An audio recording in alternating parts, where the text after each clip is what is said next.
El caldero mágico.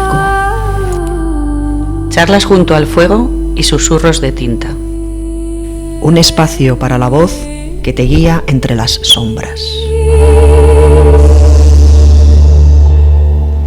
A la gente cuyo trabajo va más allá del campo de las ideas y penetra en la realidad material. A los ecólogos de las tierras áridas, donde quiera que estén, en cualquier época en la que trabajen, dedico esta tentativa de extrapolación con humildad y admiración. Frank Herbert. Buenos días, amigas, bienvenidas a este primer episodio piloto de El Caldero Mágico, nuestro programa de radio. No sé, chicas, ¿cómo venís hoy? ¿Cómo sentís? ¿Qué emociones traéis? Súper emocionadas. Y nerviosas, un poco nerviosas. También, un poquito. Pues arrancamos este primer programa del Caldero Mágico, que va a ser de emisión mensual en la emisora del barrio, Radio Enlace. La muerte, el invierno, la decrepitud, la noche, la podredumbre. Ninguna de estas cosas son un final. Son una fase indispensable en el proceso de transformación. El problema de una sociedad que vive evitando la muerte es que impide también toda renovación.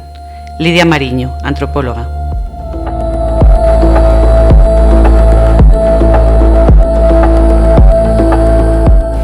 Esta primera sección que os traemos, ya nos diréis si os gusta o no en nuestras redes sociales, Instagram, es una charla junto al fuego, junto a la hoguera. No queremos llamarlo debate porque es más una conversación entre amigas en las que compartir un poco cómo nos sentimos, ¿no?, sobre una variedad infinita de temas. Para el caldero de hoy os traemos el concepto de la romantización o el sentido mágico de la vida, que es como lo llamó nuestra compañera Morgan hace ya 5 años, antes de que esto se pusiera de moda. Lo primero que voy a hacer, si os parece bien, chicas, es que os voy a leer un poquito una introducción que me he preparado sobre este concepto. Genial. Porque cuando nos lo estábamos preparando surgieron varias dudas, ¿no?, sobre a qué nos referíamos o qué significa. Entonces, ahí va. Sobre romantizar. Lo primero que voy a decir es que lo busqué en la RAE para traer una definición exacta y no aparece.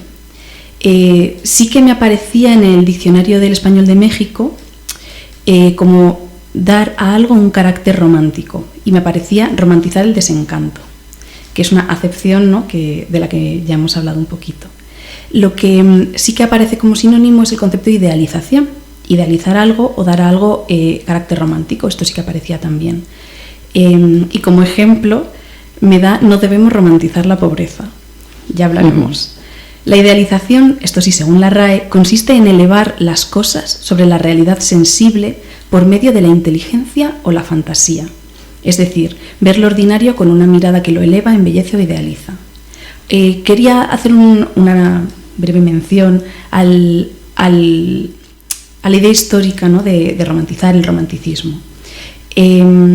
Está ligado al movimiento de finales del siglo XVIII, principios del XIX en Europa, y este movimiento literario, del que podemos hablar más en otro episodio si queréis, planteaba que la imaginación, la subjetividad, la emoción y la naturaleza, es decir, lo cotidiano, podían tener valor y grandiosidad.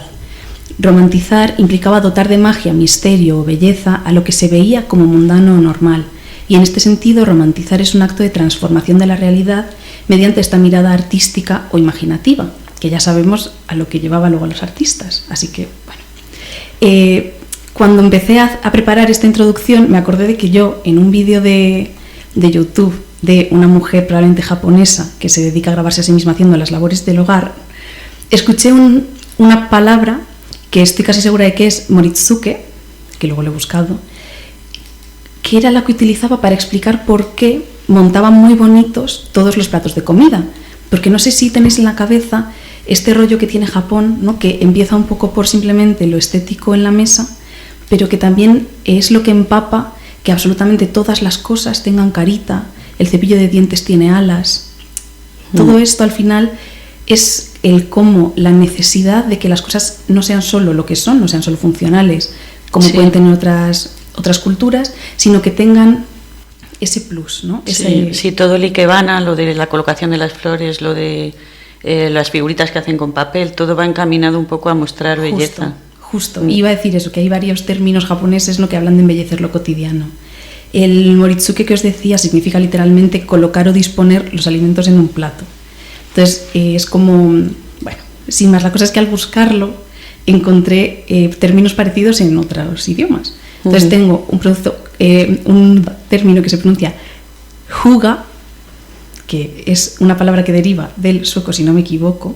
No, es una palabra noruega, pero que deriva del sueco, que es un concepto con el que se refieren a lo acogedor, ¿no? Es literalmente la descripción más certera sería sentarse frente a la chimenea en una noche fría, vestido con un grueso suéter de lana, mientras bebes un vino caliente con azúcar y especias y acaricias a tu perro echado a tu lado. Pero en una sola palabra.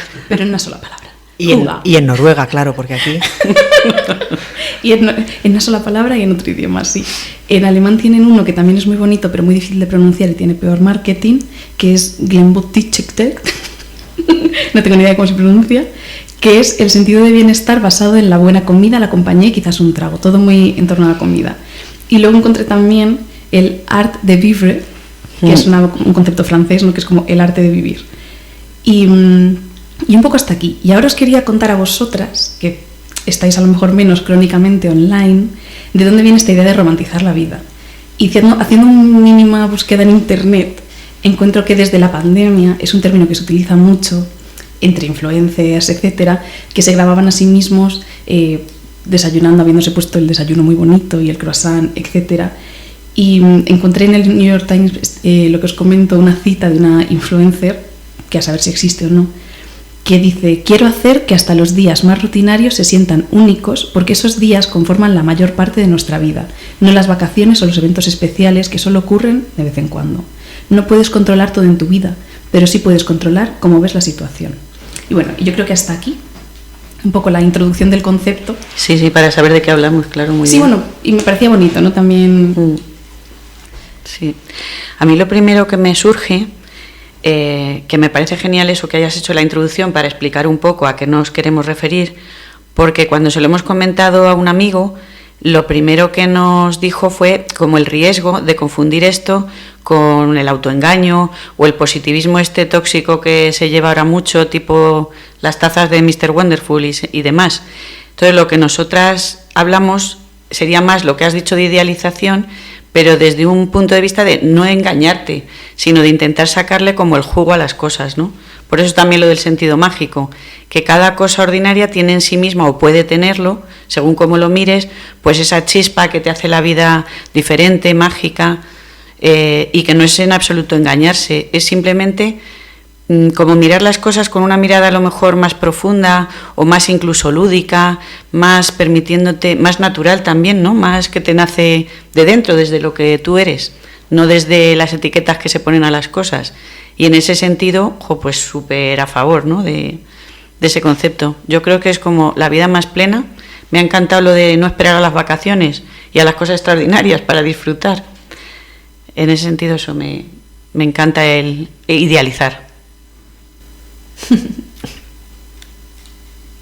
Bueno, a mí me parece muy interesante porque cuando hablamos de romantizar, lo primero que siempre surge es pues esta idea, ¿no? Que se tiende a romantizar la pobreza, a romantizar el desamor, ¿no? Cosas así no tan positivas, y me encanta porque creo que todo en esta vida tiene un puntillo político.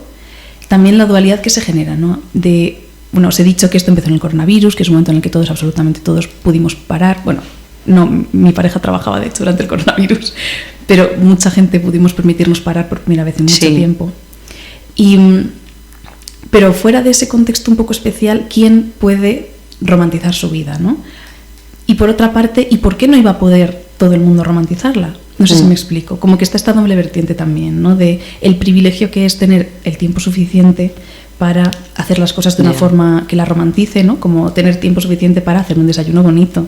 Yo hoy he engullido un café y me lo he dejado a medias. Sí. Tener ese tiempo es algo muy político también, pero el hecho de tenerlo, quiero decir, como sujeto, exigir al universo que me deje mi tiempo para tomarme un café bonito y buscar esa romantización extra de, jolín, pues llueve, soy una persona que tiene que ir al trabajo y es una faena levantarme a las 7 de la mañana, pero darle ese punto de romanticismo y no hacerlo desde el sufrimiento, ¿no? Que al final creo que el capitalismo es constantemente sufrir para nosotras, sino buscarle un punto de disfrute incluso a estas cosas.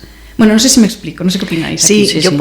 Yo por eso no he intervenido antes, porque estaba pensando precisamente en eso, ¿no?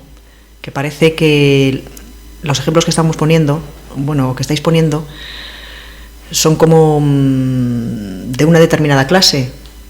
O sea, la gente en general le gustaría tener tiempo para sí misma, pero no para hacerse un desayuno bonito, sino para otras cosas. Lo veo, sales a la calle y te tienes que ir a trabajar, pues a lo mejor ver lo que estás viendo de otra manera, ¿no? Claro. Que no sea una cosa gris. No precisamente... A mí a veces me suena como un poco... me sigue sonando capitalista y me sigue sonando consumista. Como de me voy a hacer de privilegio, pero me voy a hacer un desayuno bonito.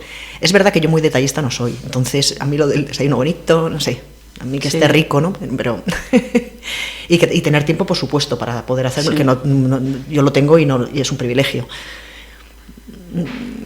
No lo tengo muy claro, romantizar esa parte. Yo dándote la razón en lo de que está claro que tener tiempo es un privilegio, yo creo que también tiene que ver con esta sensación que tenemos en la sociedad general, que se premia mucho más el hacer que el ser. Entonces, a veces, aunque tengas tiempo, no lo empleas en esas cosas. Por ejemplo, con lo que decía Lucia de la pandemia, es que, claro, teníamos tan pocas cosas al alcance que es que no te quedaba otra que al menos observar y disfrutar de cosas que a diario no ves. Entonces, a lo mejor, claro, cada uno, como tú bien dices, los ejemplos tienen que ser de cada uno. A lo mejor a uno, pues eso, le da exactamente igual tener una taza bonita para el desayuno, lo que sea. Pero todos, si tenemos la sensación de cuidarnos y de intentar mirar más allá, yo creo que al final no es tanto que no tengamos tiempo, que obviamente lo del privilegio es indudable. O sea, es que si tienes además eso, que estar con 3 niños, te vas al colegio, luego a trabajar, luego no sé qué, difícil, ¿no? Pero también yo creo que es cuestión de mentalidad, lo que se nos impone, que se premia mucho eso, el hacer, el moverte, el ser efectivo, el ser productivo, el ser rápido. Y entonces el dedicar, como que hemos perdido la costumbre de dedicar tiempo y atención a cosas pequeñas. Claro, pero en ese sentido, a cosas pequeñas y a tener tiempo para hacerlas, pero claro, decorarlas, hay para mucha gente que no es una pura decoración. O sea, el ponerte pero quizá porque nos hemos centrado en ejemplos de ese tipo, pero para mí ponerle magia es simplemente que te das un paseo y te estás fijando en cómo el viento mueve las hojas y te parece pura belleza y pura poesía. Si tú vas deprisa y corriendo, no lo puedes hacer. Eso es verdad. Pero muchas veces no vamos deprisa y corriendo y aún así no lo hacemos. Es como cambiar un poco la mirada, o sea, de sentir que no es necesario grandes cosas para... Mira, yo ahora mismo estoy mirando ese árbol.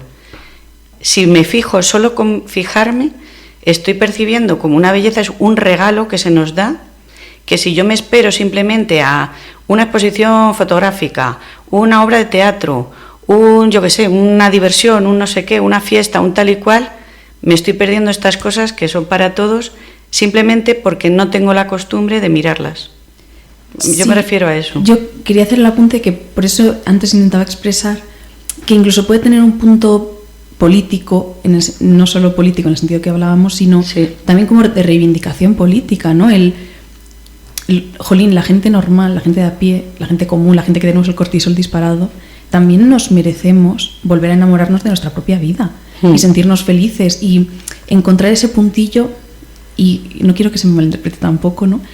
Pero de satisfacción, porque creo que nos obligan a vivir con una insatisfacción crónica que no es operativa, es necesaria, por supuesto, la insatisfacción para querer cambiar el sistema, y eso es así, pero creo que se nos impone una insatisfacción crónica, un desencanto generalizado, una mirada gris que es deprimente y que es muy incapacitante. Y creo que, jolín, que tenemos cosas preciosas en nuestra vida. Es un poco como cuando se empezó a hablar de las abuelas en la puerta de los pueblos con la silla blanca. Sí, revalorizando. Eso fue en realidad una romantización de algo cotidiano, de algo cotidiano que a lo mejor ya se está perdiendo y por eso se romantiza, ahí ya no me meto. Pero como que también me gusta este concepto por eso, porque nos merecemos enamorarnos de nosotras mismas, nos merecemos enamorarnos de nuestra rutina. La podemos criticar, podemos intentar ir a mejor, podemos, por supuesto, luchar por una vida mejor y debemos hacerlo, de hecho. Pero eso no quita que en nuestro día a día vaya a haber cosas preciosas que son cotidianas, que es una mirada de una amiga, encontrarte con una señora en el metro que se pone a charlar, y te apetece, que a veces no te apetece, o no te apetece, y qué gracioso también y qué romántico que una señora se te ponga a hablar en el metro o por la calle. Es eso, es no vivir nuestro día a día con desagrado y como una obligación, que es que, jolín, a veces es una obligación estar viva y es un rollo. Totalmente. Sí, hombre, en el fondo ser feliz o medianamente feliz es eso. No es alcanzar grandes metas ni cosas que nunca van a llegar, sino el día a día hacerlo de otra manera, ¿no? ¿No? Viene la frase esta de se es infeliz cuando no se practica lo que se sueña. O sea, si tú estás soñando y no practicas, pues es un poco así. Eso es ser infeliz, ¿no? Es verdad. Sí, me viene a la cabeza también lo que comentaba, hablando de enamorarse y no enamorarse, lo que nos comentaba Morgan de la canción esta. Ah, sí. Nada, una canción que he visto hace poco. A mí me encantan además las casualidades. No sé, supongo que os pasa que yo quiero creer que es el universo, o sea, les quiero dar ahí y romantizar totalmente las casualidades. Cuando estás hablando de un tema, a lo mejor con amigos o lo que sea, y te empiezan a pasar cosas o encuentras cosas, claro, también es que tu atención es selectiva, ¿no? O sea, pero bueno, esa es la aplicación científica, vamos a quedarnos con la romántica, que el universo nos manda la casualidad del asunto este. Entonces, nada, puse una canción, Ordinary, de Alex Warren, y es una canción, os recomiendo que, bueno, os vamos a poner un trocito luego para que la escuchéis. La canción habla sobre cómo una persona puede convertir lo ordinario en algo extraordinario, y me pareció, claro, que es que venía súper al tema este que estamos tratando, porque al final se trata de eso, ¿no? Hacer que cualquier pequeña cosa, o sea, sacarle de verdad el jugo y el partido, como decías tú, practicar las cosas, no esperar a que nos llegue, yo qué sé, un acontecimiento, que te toque la lotería o que te asciendan en el trabajo o yo qué sé. Sí, ser un poco niño también, ¿no? Ah, mira, eso también me encanta. Sí, yo es que en otro ámbito estoy practicando una cosa y ser un poco niño es como... A mí a veces me tildan en mi familia de ser un poco así. Es como levantarte, es cuando no conoces las cosas y las conoces por primera vez. Sí. Y como no nos pasa, pues la cosa pierde su jugo. Entonces, es como que cada vez que te levantas, pues a mí me pasa un poco, ¿no? Como que me sorprendo por cosas que es que ya son... Digo, ¿y esto? Esto... Eso es lo que le da jugo, claro. Eso es lo que le da jugo a lo que ves, porque era como si lo vieras por primera vez, ¿no? Claro. Es como si nacieras, como si todos los días te vas a dormir, pues y naces otra vez. O sea, ser un poco amnésico. El niño está aprendiendo, claro, pues... Me encanta. Recuerdo la primera vez, en plan, estaba con mis sobrinos, pedimos chino y era la primera vez que se comían un rollito de primavera. Y me pareció... En plan, lo miraban y no sabían cómo se lo tenían que comer y decían, ¿esto cómo se come? Y dije, guau, justo. Sorprenderse. La mirada de la primera ejemplo. Vez. ¿Y creéis que se puede hacer como... O sea, en este caso, ¿no? Tus sobrinos descubren algo... Y claro, tú ya lo conoces, pero de alguna manera se puede compartir también con personas ese primer descubrimiento de otros. No es lo mismo que en primera persona, pero algo sí, sobre todo con los niños sí que pasa, yo creo. Sí, porque es la mirada lo que puedes compartir. Eso es. La mirada de las primeras veces, ¿no? Y la primera vez y también en muchas cosas las puedes ver desde muchos puntos de vista. Claro. Entonces lo ves por primera vez de esa manera, ¿no? Sí, sí. Jo, chicas, la verdad es que me ha parecido una conversación como extremadamente bonita, preciosa, y creo que lo vamos a dejar un poco aquí, si os parece, porque es una reflexión. Creo que si tuviese que definir un poco, ¿no?, en qué ha quedado esta conversación sobre la mirada, sería pues esto, que no nos tenemos que dejar tampoco romantizar cosas que no son buenas, y tenemos, exacto, por supuesto que tener ese espíritu de lucha y combativo, pero no es incompatible con mirar las cosas como un niño al final. Qué bonito. Pues a mí me gusta esa conclusión. ¿Sí? Me parece muy bien. Genial. Yo creo que les podemos poner un poquito del Ordinary y pasamos a la siguiente sección. Lo que crees que es posible determina tu marco de actuación.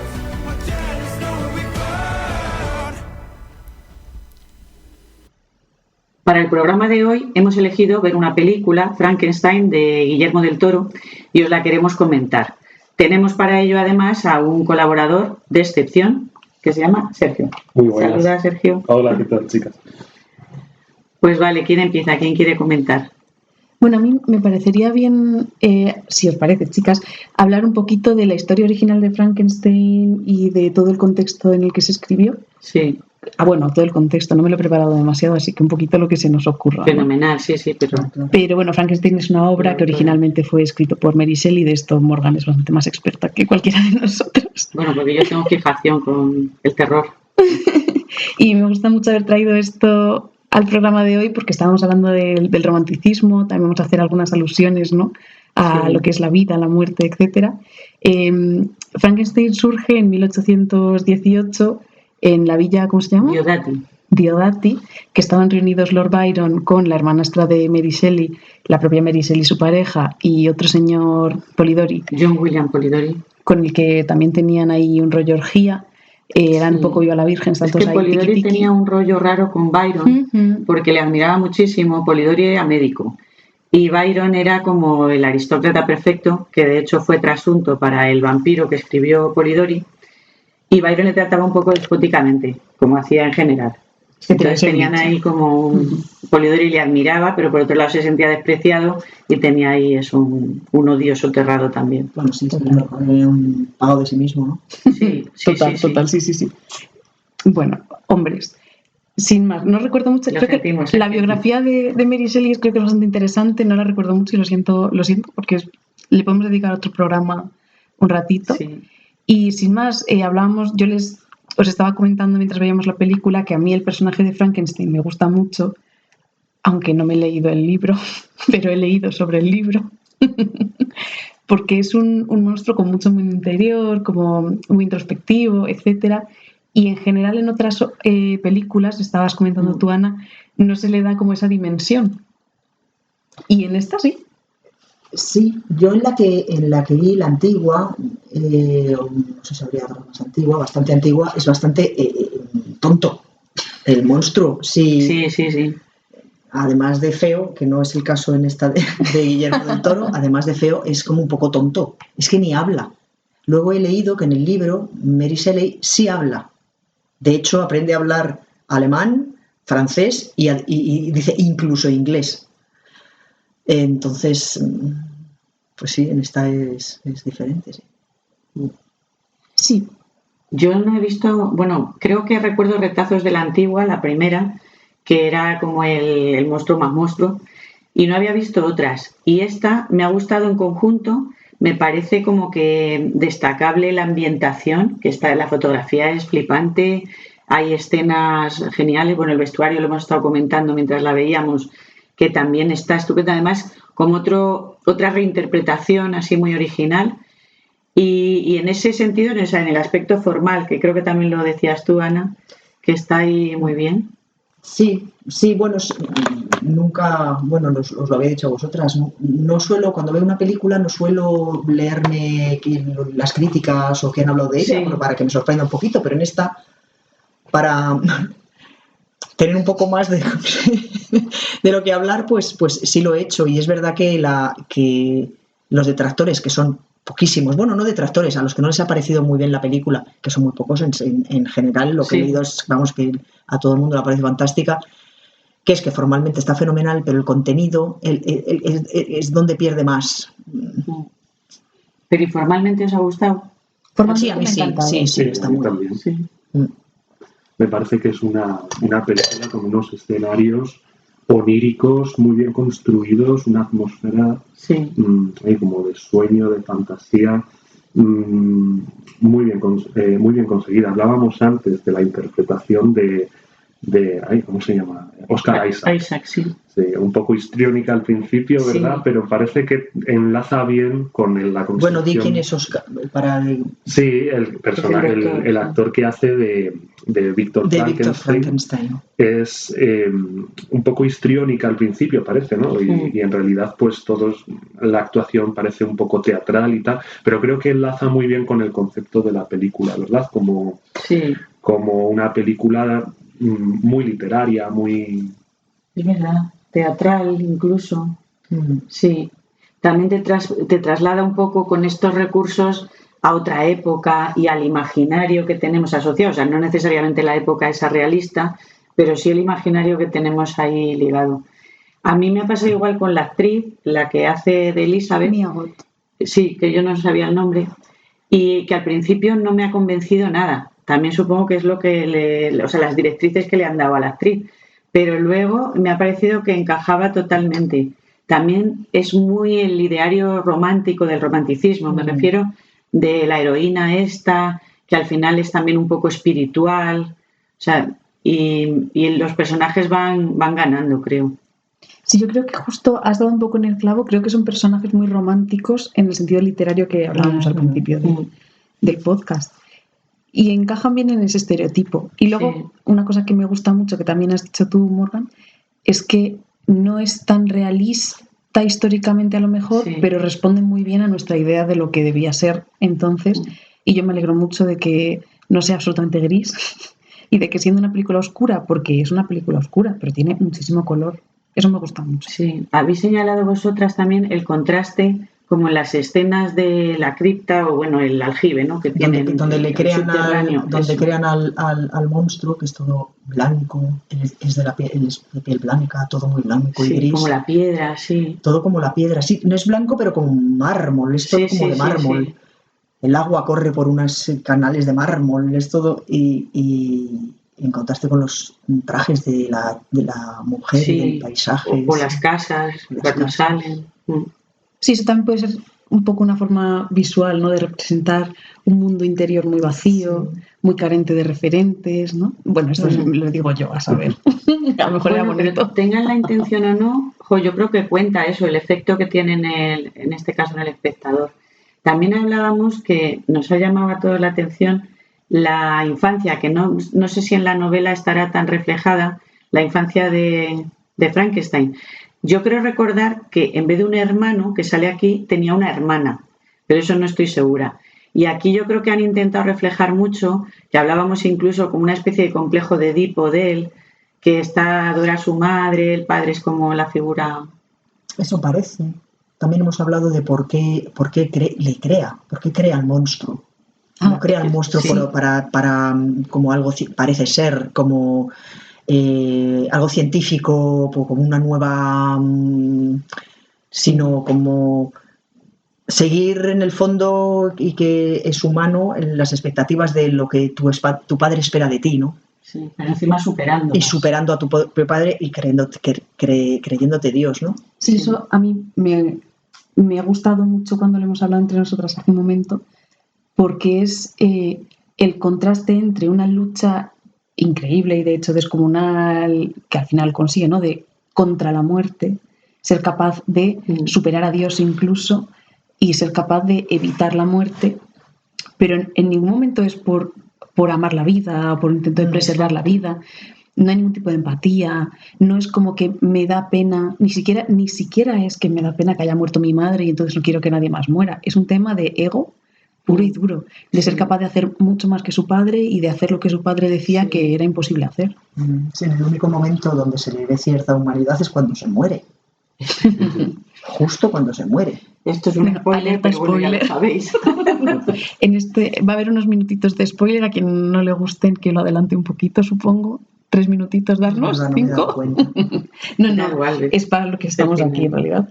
Y también hemos hablado de por qué el creador odia tanto a la criatura, que esto sí que está presente también en la obra. Vamos, pero continuo, De hecho, hay una escena en el que recibe la invitación de un colegio de médicos para asistir y mostrar sus creaciones y dice, aún no está preparado. Y la criatura ya estaba perfectamente desarrollada. Sí. Ya vivía, tenía vida y todo, ¿no? Que eso era el experimento, era ese, ¿no? Pero para Frankenstein no era suficiente, no estaba ultimada. Y el monstruo vive todo el rato en ese estado de a medio hacer, ¿no? Sí, él al principio está frustrado porque cree que no ha logrado hacer una criatura perfecta, en el sentido que cree que es tonto, que intelectualmente no lo ha logrado. Pero luego enseguida yo creo que tiene realmente celos de la criatura, y no solo por Elizabeth, sino que de alguna manera, a lo mejor porque ella, como le muestra a ella, que quizá esta criatura es más pura porque ha sido creada como de la nada, ¿no? Claro, le creas como adulto, pero no tiene, digamos, la contaminación o los vicios, o hablan incluso del pecado original de una persona normal. Entonces, yo creo que de alguna manera el creador llega a estar celoso de la criatura. No sé exactamente por qué. Desde luego es una relación amor-odio para estudiar psicológicamente. Es que yo estaba pensando mientras hablabas, Laura, que realmente si hubiese tenido un hijo, le hubiera tratado igual.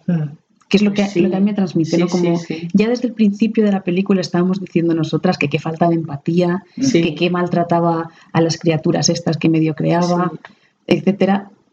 Y realmente esta criatura es una criatura que está hecha.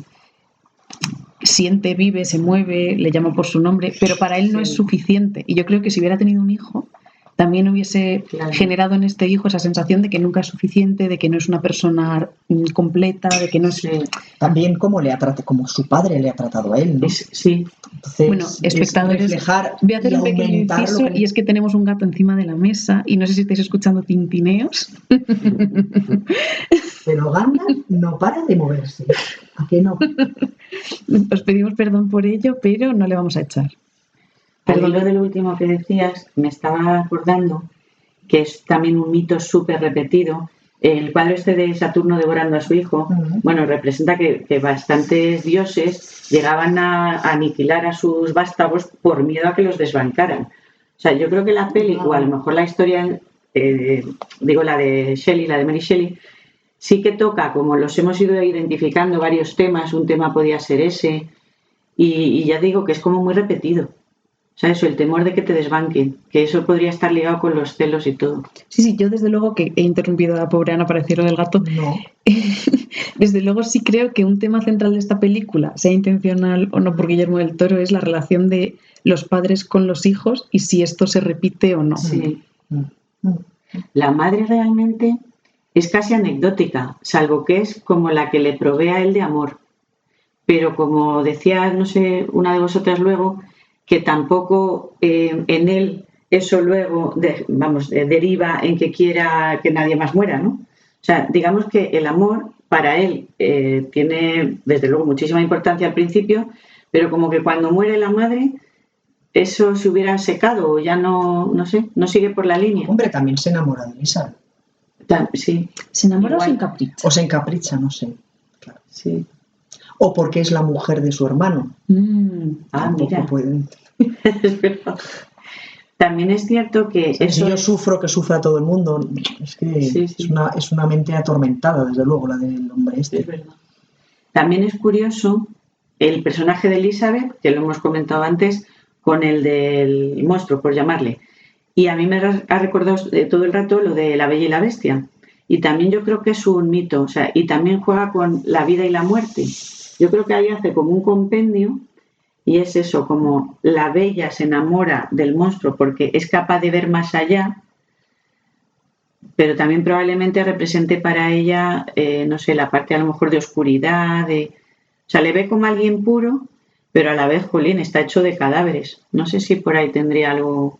Yo creo que parece sí, es la vida es una historia de la vida y la muerte. Sí. El otro es inmortal, es una historia del porque además el monstruo no puede morir, entonces ya cuando no puedes morir tampoco ha nacido, es todo la vida y la muerte. Me ha impactado mucho la frase que dice: soy el vástago de un osario. Sí, a mí me ha encantado esa frase también. Se ha hecho todo un poeta. Sí, es verdad. Soy el vástago de un osario. Es muy bonito. Y también hemos comentado que triste que no tiene ni nombre el monstruo. O sea, un padre lo menos que le da es el nombre al hijo. Pero también fíjate, el propio Víctor dice varias veces, tanto al principio como al final de la película, mi padre fue quien me puso el nombre, me llamó Víctor, no significa nada. Es verdad. Y Víctor no significa nada.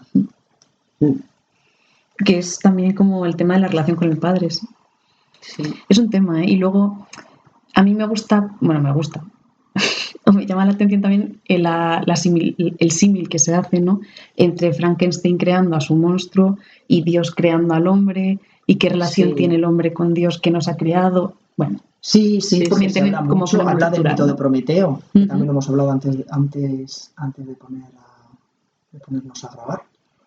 Y Prometeo era el que se había rebelado los dioses se enfadan con él porque crea vida y solo los dioses pueden hacerlo y todo eso. Sí.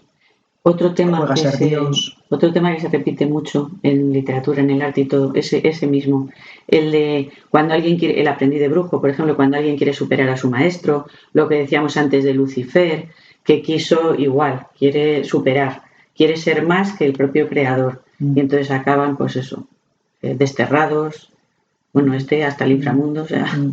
A mí lo único que creo que me sobraba un poco a veces, no sé si a vosotras os parece, cuando él cuenta la historia el monstruo, tiene que explicar el propio monstruo en una voz en off qué es lo que le está pasando, y lo estás viendo. ¿Por qué tiene que...? A veces es demasiado explícito el que cuente... Que lo cuente porque no hace falta. Para mí deja un poquito porque además se ve. Sí, claro, yo estoy en esta casa, estoy aprendiendo a leer, no sé qué me va contando cuando a través de un agujerito aprende. Si lo estamos viendo, no me hace falta que me lo cuentes, ¿no? Ni qué estás sintiendo. Yo creo que es solo para enseñarle al espectador que el monstruo tiene un vocabulario. Creo que solo por eso. Me da a mí la sensación. Es lo único que me sobraba un poco. Pues yo no me... Toda esa explicación. Ahora que lo dices, y estaba pensando en Busca del Fuego, que no hablan en toda la película. Claro, y muchas veces no hace falta, te deja un poquito... Déjame un poco Sí, en general los diálogos en esta película, creo que, aunque tiene frases muy buenas y no voy a decir que sean malos, es lo que más pesado se me ha hecho. Ya como hablando formalmente. A mí. Y luego había otra cosa que hemos pensado antes. Sí, el monstruo, hay momentos en los que está hablando con Víctor y le dice, para ti soy obsceno, para mí solo soy. Sí. Y me ha gustado mucho también esta idea de hasta qué punto que otra persona no reconozca mi existencia o no avale mi forma de ser, me hace a mí no ser o no existir, ¿no? Que es lo que hablábamos también un poco. Sí, como que se lo llevas a otro tipo de debates, como pues, de la raza, del género, etc. Está presente constantemente, ¿no? Hasta qué punto que el Estado decida que yo no puedo ser no binario hace que yo no exista. Claro. No te reconocen en ninguna categoría. Pero estaba pensando también cuando la muerte de Elizabeth, lo siento, o sea, este debate es para gente que hayáis visto ya la película. Pues es porque estamos matando a todos los personajes. O que no queráis verla. Es que me ha encantado cuando ella le dice que toda la vida ha sentido que buscaba algo que no encontraba y que no sabía explicar y que no sé qué. Y cuando le conoció, o sea, como que ella misma también es una tipa que en esa época que estudiaba los insectos, ¿no? Entonces como que tenía algo singular y le falta hasta que no encuentra al monstruo o lo conoce, pues solo sientes que tú tienes algo que no encaja a lo mejor y te reconoces. O sea, hasta qué punto el supuesto monstruo tiene algo que pueda resonar con nosotros. Y solo hasta que ves una criatura que está fuera de los estándares, a lo mejor hasta te permites o reconoces eso que tienes tú que no encaja, ¿sabes? Puede ser. A mí me parece un poco raro, el rollo de... el rollo de esta La Bella y la Bestia era demasiado fácil. Un poco raro, sí. Sí, un poco... sí. Sí, creo rarito, que ese es un giro que le ha dado Guillermo del Toro que no está presente habitualmente. Sí. Quizá porque es como cuando quieres condensar un mensaje que tú quieres mandar, o vamos, un significado, quiero decir algo, y lo metes ahí, lo tengo que meter en algún sitio, pues venga, en esta escena. Pues y yo también creo que es traer mucho el espíritu del romanticismo como movimiento cultural. O sea, es como, eso sí me lo creo de una obra literaria del romanticismo, que la gente se suicidaba por ideas, ¿no? Como que... Y sí me pegaría en un personaje romántico. Y bueno, y no podemos dejar sin mencionar el tema de quién es el monstruo, ¿no? Como que está muy manido esta idea. Sí. Decía Morgan, que quién es el monstruo, que está presente en todas las películas. El creador, ¿no? Justo. Pero bueno, igual tenemos que hablar de ello para que la gente no piense que no nos hemos dado cuenta. Sí, está todo el rato presente, porque es que el Víctor, el Frankenstein es un auténtico monstruo, nos lo enseñan todo el rato, ¿no? Sí. De hecho, se lo tienen que poner en boca del hermano, por si alguien se lo ha saltado, pues le dice la frase. Sí. Y bueno, llevamos unos 20 minutitos hablando de esto. No sé si queréis tener reflexiones así finales. No. Bueno, yo voy a decir que me molesta que la frustración de Víctor Frankenstein para con la criatura es que no pronuncia ni una sola palabra en toda su estancia ahí. Es verdad. Solo dice Víctor, Víctor, tal. Y cuando pasa un día en la casa del anciano, dice, oh, soy una criatura, tal. De repente tiene un diccionario de conocimiento que dices, pero tío, ¿cómo es que no has dicho ni una palabra antes y de repente te vuelves un superdotado de la clase de la mañana? Sí, igual ahí se pasan un poco de tan poeta la criatura. Sí, pero puede ser una metáfora también muy bonita de qué pasa, porque está encerrado, no tiene mundo esa criatura. Y en cuanto sale al mundo exterior y tiene un poquito de relación, escucha a la gente interactuar entre ella, entonces tiene un poquito más de, pues eso, de horizontes, es cuando es capaz de ser quien realmente es y se vuelve esta persona bastante bastante, ¿cómo se dice?, introspectiva.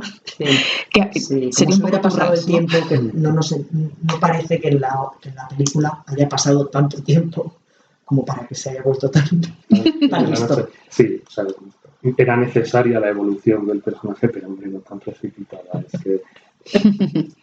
A mí me ha parecido mal también otra cosa, la mala imagen que dan los lobos en esta película. Sí. O sea, estoy un poco en contra de eso. Eso es una barbaridad.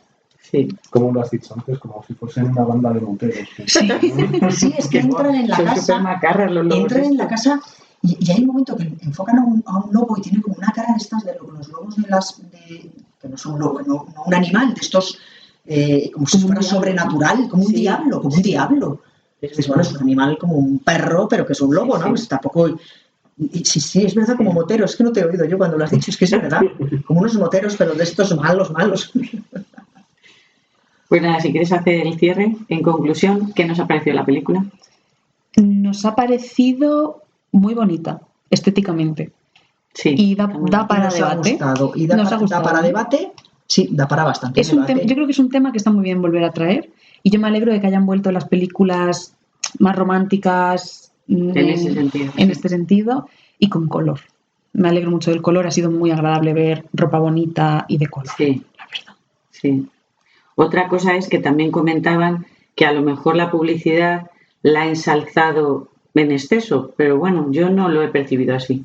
A mí me ha parecido, igual no tenía expectativas, a lo mejor es por eso, pero vamos, que me ha parecido que es una película muy digna y a mí me ha gustado. Muy correcta. Vamos, y he disfrutado de unos ataúdes que... bueno, qué bonita. La crisálida, el ataúd crisálida. Qué ataúdes. Así que os animamos a verla, igual que os animamos a expandir vuestras fronteras culturales para ser como el monstruo de Frankenstein. Y también, si a alguien le parece y le apetece que veamos y que comentemos otra película, otra serie, pues que nos lo pongan en el... Qué buena idea. Sí, el Caldero Mágico FM, nos podéis buscar. Nos despedimos de nuestro invitado estrella. Claro, un placer compartir esta peli con vosotros. Muchas gracias, Sergio.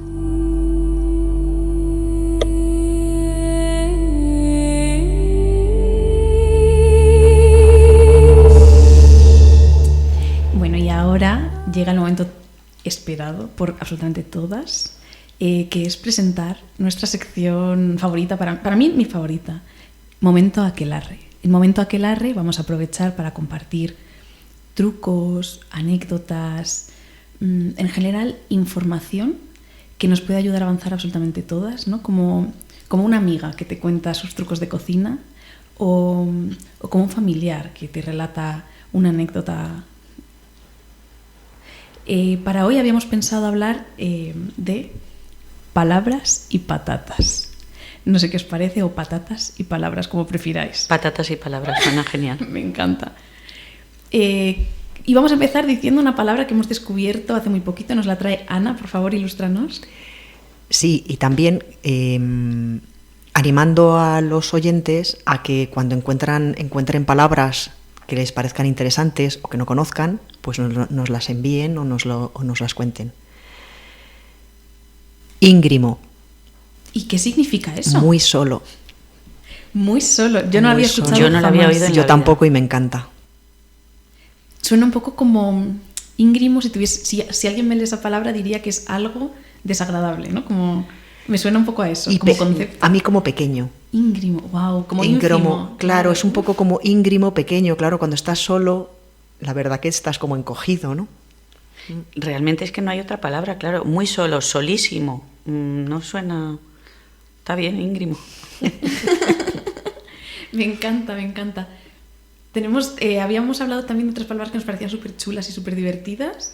Había alguna otra palabra que a mí me gustan mucho, aunque son más conocidas, como lúgubre. Uf, es que lúgubre suena... Lúgubre es genial, es que solo la dices y ya te imaginas un ambiente ahí oscuro, chungo. Sí. Lúgubre, uf. Y algo que yo creía que era una palabra aguda, y es esdrújula, parece ser, es oxímoron. Me encanta. Sí, a mí me suena que se puede decir de las dos maneras, pero no estoy segura. Me suena más oxímoron. Oxímoron suena como a canción heavy, ¿sabes? Claro, oxímoron. La aprendí con un oxímoron o oxímoron, que es un instante eterno. Sí, yo recuerdo, no hay muchas cosas que recuerde de lengua y literatura en general, pero en concepto como figura retórica, es de mis favoritos el oxímoron, como el fuego sí, porque helado. Está expresando, es una contradicción, pero expresa algo que se siente, ¿no? Porque un instante eterno, sí, a todas nos ha pasado, ¿no? Muchas veces momentos que son un instante y se te han hecho más largo que vamos. Sí. Sí, os quería leer, si me dejáis, una pequeña pildorita.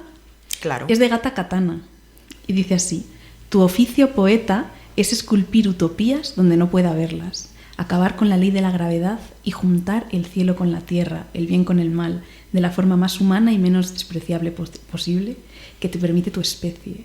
Tu oficio, poeta, es dignificar la especie, hacer que quepa la duda, decir, algunos eran buenos, algunos no tan prescindibles. Y me encanta, ¿no? Porque hasta qué punto no es eso un oxímoron, sí. Una especie... En el fondo sí, es juntar extremos. Contradictorio.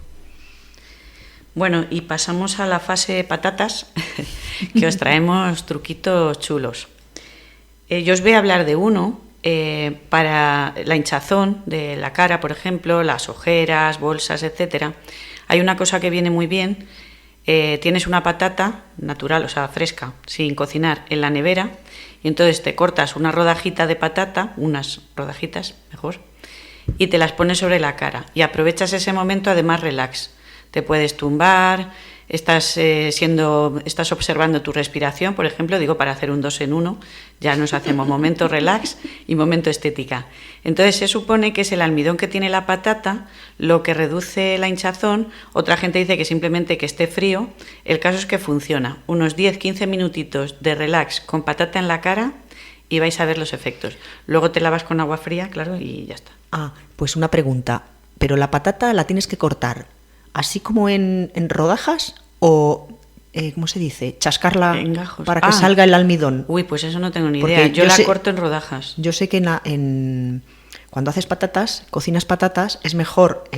sí, es verdad. No sé si se dice chascar, es que no es chascar. O no sé cachar, no sé, pero es algo así. Yo siempre digo chascar. Chascar, ¿no? Sí, por favor, buscárnoslo en el diccionario para la próxima. Que es abrirla con el cuchillo que se abra, porque suelta el almidón. Os digo una cosa tremenda que escuché en El Comidista. Bueno, yo he trabajado también en la cocina y había que chascar las patatas para el guiso, se chascan, Pues según El Comidista, no tiene que ver con que se libere almidón ni que se endurezca la fibra de la patata ni nada, sino simplemente que al tener una forma irregular se cocinan de una manera diferente. Me pareció muy poco romántico por su parte decir eso, y yo sigo prefiriendo pensar que al chascarla, como suena clac, se embrutece o algo. Sí, mejora el cocimiento. He consultado a Mr. Google y se puede decir cachar o chascar. Mira. Una técnica de corte que consiste en hacer una incisión y luego hacer palanca y romper el trozo. Pero claro, tú dices rodajas porque al chascar, claro, como te lo pones en la cara. Claro, yo preferiría hacer las rodajas y luego pues igual las puedes lavar y reutilizar, no lo sé, tampoco es más para... Bueno, yo guardo la patata entera con film, por ejemplo, en la nevera. Sí, porque si no se oxida, cuando la vas a usar, te cortas 2 rodajitas o lo que sea, o lo que tú quieras, y la vuelves a guardar en la nevera. Entonces yo la tengo con piel y todo. Claro. Con piel, claro. Mejor. Entonces, pero claro, al cortarla en rodajas, pues se te queda la piel mínima. Claro, porque entonces tú te la pones en contacto por la patata. Ese otro tema interior. culinario de la patata es quitarle o no quitarle la piel. también. Yo si no está muy, yo le dejo la piel. Yo no. Yo soy una loca de la fibra y siempre que puedo dejarla la dejo, aunque con frecuencia la cuezo, la meto en agua fría y sale sola la piel y ya me da pena no quitarla. Claro. No, yo al horno yo la dejo siempre, a no ser que la patata ya esté tal que la piel, no sé, más hay que lavarla, pero yo le dejo la piel también. Yo siempre que puedo dejo las pieles. Yo también. Es que es fibra, está bien, ¿no? Es lo que tiene la enjundia. Yo lo siento, pero soy quitadora de pieles.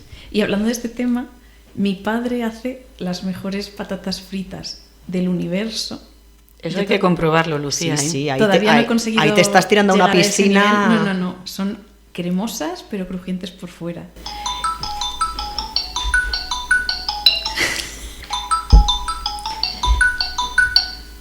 Es mi padre que está llamando con sus trucos de cocina. Sí, pero para que lo sepáis, realmente es mi padre. Pregúntale cómo no hace me las patatas. llama nunca. Pues cocinaba muy bien, ahora ya está el hombre, me llama para otra cosa y por eso no le voy a contestar, pero no me llama nunca. Y va a insistir, ¿eh? Vamos a dejar esto en el podcast, claro. Que va a insistir. ¿Ves? Insiste. Cógeselo, se lo Ana. tengo que coger. ¿Hola? Estamos hablando de las patatas, ¿no? Sí, el truco este que... Ay, que no nos has contado el truco de tu padre. Vale, pues mi padre lo que dice que hace es que pone las patatas en el aceite a muy baja temperatura. Entonces es como que, según él, se confitan, cuecen un poquito con la tapa puesta y después ya cuando han llevado un ratito, están blanditas, sube la temperatura del aceite y es cuando se hacen más crujientes por fuera. Y yo no sé si esto es real o no. Yo lo he intentado hacer y me han quedado bien. Las suyas son perfectas. Yo creo que esto merece una invitación, Ana, porque aquí está vacilando de patatas, en fin, necesitamos pruebas. Que nos las haga. Vale, pues desde aquí un llamamiento a mi padre, padre de Lucía, haznos una tortilla de patatas. No, yo quiero fritas. Es que la tortilla le sale muy bien, ¿eh? Con la patata frita. Pero entonces no se ve, eso de que por dentro y por fuera. Bien. Cuando nos hace alguna cosa y pone de ración, no sé cómo se dice, acompañamiento, patatas, caen ante las patatas.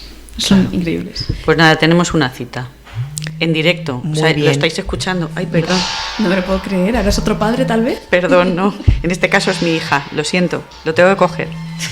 Corta. Bueno, chicas, hemos tenido otra interrupción divertidísima. Madre un besito mía. para todo el mundo, toda nuestra familia, todas nuestras amigas. Un recordatorio de que nos podéis buscar en redes sociales. Somos El Caldero Mágico FM. Por favor, dinos otra palabra, Ana. Sí, no, en otra palabra. Acabando ya con el tema patata, aquí no hay tantos tipos de patatas, pero de donde vienen, de América y de América del Sur, sobre todo, y del altiplano, lo único que se puede cultivar allí son tubérculos. Entonces hay muchos nombres de patata, se parecen mucho a la patata, pero no saben tampoco igual que la patata. Pues parecidos a la patata está bastante conocida aquí, que es la batata. A mí me gusta también, no sé si te diferencia batata y boniato, que también daría para otra, que si son lo mismo o no son lo mismo, o uno es más grande que otro, y el camote, que allí lo llaman así también a la batata, el ñame, que lo he probado y está muy rico, que es un tubérculo que es grande y es como peludo. Sí. Pero es más fino, en el fondo es más fino que la patata, porque también está la yuca, sí, tiene un sabor bastante fino. Por ejemplo, al revés que la yuca o la mandioca, que no sé si la habréis probado porque aquí ya hay bastante, La yuca, sí. Es más vasto. A mí la yuca, hombre, comía yuca porque no tenía más remedio, pero... Y como algo más insípido, yo creo. Es bastante más insípida que la patata, más dura, más fibrosa.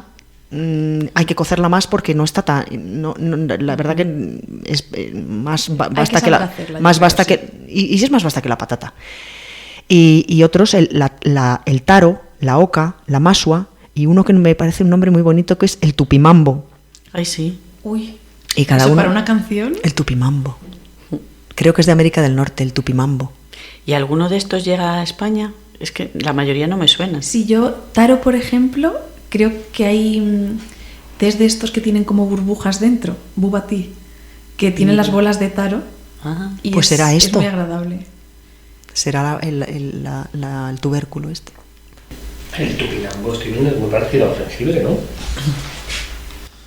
Nos informan desde backstage que el tupimambo se parece mucho al jengibre. Sí. Y luego no he querido decirlo porque no me gusta mucho, la llaman alcachofa de Jerusalén. Entonces yo ahora a Jerusalén le tengo mucha manía, entonces no quería decirlo, pero... Me encanta esta... Vamos a reapropiarnos también de Jerusalén y de la alcachofa de Jerusalén. Esto, off the record en las ondas. Bueno, sí, y ahora sí os invitamos a todas y a todos a mandarnos vuestros trucos culinarios o no a nuestro Instagram. Estamos encantadas de escuchar o leer absolutamente cualquier información o propuesta. ¿A qué os sabe la yuca? ¿No os gusta? ¿Habéis probado el tupimambo? La alcachofa de Jerusalén, tal vez. ¿Conocéis los pelos, ¿no? de estos tubérculos? Y bueno. Y para próximos programas no tiene que ser de patatas, de lo que se os ocurra. Cualquier truco, de cualquier tipo, trucos de estética, trucos de psicológicos, trucos culinarios, lo que queráis. Nos lo dejáis y nosotros lo leemos aquí. A él, Kafka, quizás se le escapó que todo el que vuelve al campo, todo el que quiere un jardín, está empujado por ese deseo, el de un regreso al Edén. Pía Pera. Y ahora nuestra última sección, en la que os acompañaremos como despedida con nuestra voz durante unos últimos minutos leyendo algún texto que nos parezca interesante. Muchas gracias por habernos acompañado en este primer episodio 0. Esperamos poder seguiros acompañando durante muchos episodios más y nos vemos en la próxima. La luz azul de la primera luna apenas bastaba para desvelar los contornos. Elia caminaba a tientas entre altas paredes de piedra, a través de una maraña de corredores que se cruzaban y entrecruzaban, subiendo y bajando, en un infinito mar de penumbra que llevaba recorriendo desde hacía quién sabía cuánto tiempo. Desnuda y con el largo cabello cubriéndola hasta las caderas, como una deidad primigenia en los albores del mundo, avanzaba despacio, examinando el suelo con los pies descalzos antes de atreverse a dar cada paso. El laberinto estaba sembrado de trampas. Lo había ido descubriendo a su costa, poco a poco. Había simas que se abrían de pronto bajo tus plantas, sin ningún tipo de signo o aviso previo. Muros que aparecían de improviso, bloqueando el camino y haciéndote desandar todo lo avanzado, a veces kilómetros y kilómetros de monótona oscuridad. Conductos en los que faltaba el aire y donde podías acabar inconsciente si no reaccionabas a tiempo. O tormentas repentinas, que anegaban pasajes enteros haciéndolos impracticables. Solo ese tanteo atento, preciso, aunque enlenteciera la marcha de un modo desesperante, podía salvarte de caer en una de las trampas. Labris, L.G. Morgan.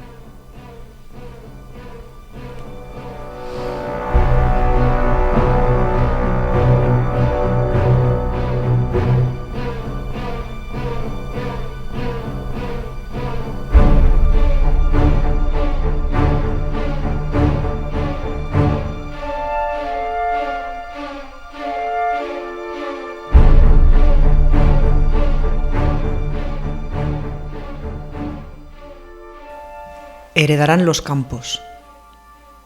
Ahora que quiero hablar, dame todas las fuerzas de las que he carecido, pues se te fue la mano en amor y dulzura, y así no me es posible despojarme de un miembro en un momento dado. Podré cortar con fuerza, construir, destruir de nuevo si es preciso, sacar el alma a flote. ¿A quién he de temer si la razón me asiste?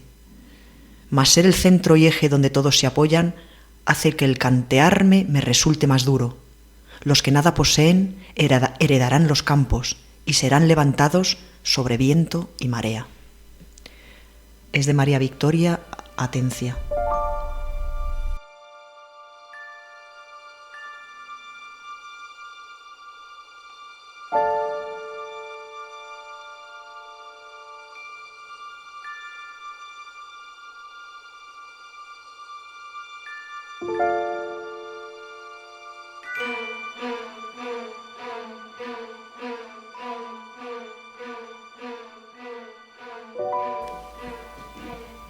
Mi alma viene de mundos mejores y yo siento una incurable nostalgia hacia las estrellas.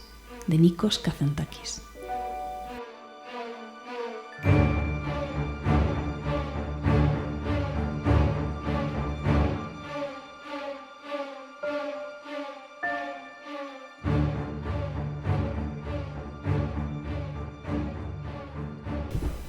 Solo Antígona se hubiera atrevido a enterrar a ese muerto, a su propia eutanasia. Pero ella estaba en todos los entierros y en todas las misas llevaban su nombre. En todos los bombarderos estaba, y todas las bombas llevaban su nombre. Y las palabras de su boca, como octavillas desde el avión, arengaban a los civiles a unirse a la rebeldía. De Gata Katana también.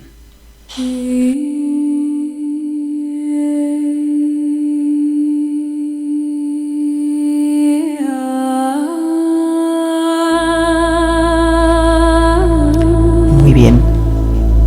A mí me gustaría, ya para terminar, un consejo. Buscando con ansiedad algo más allá de la vida, algo que mientras se espera ha pasado ya.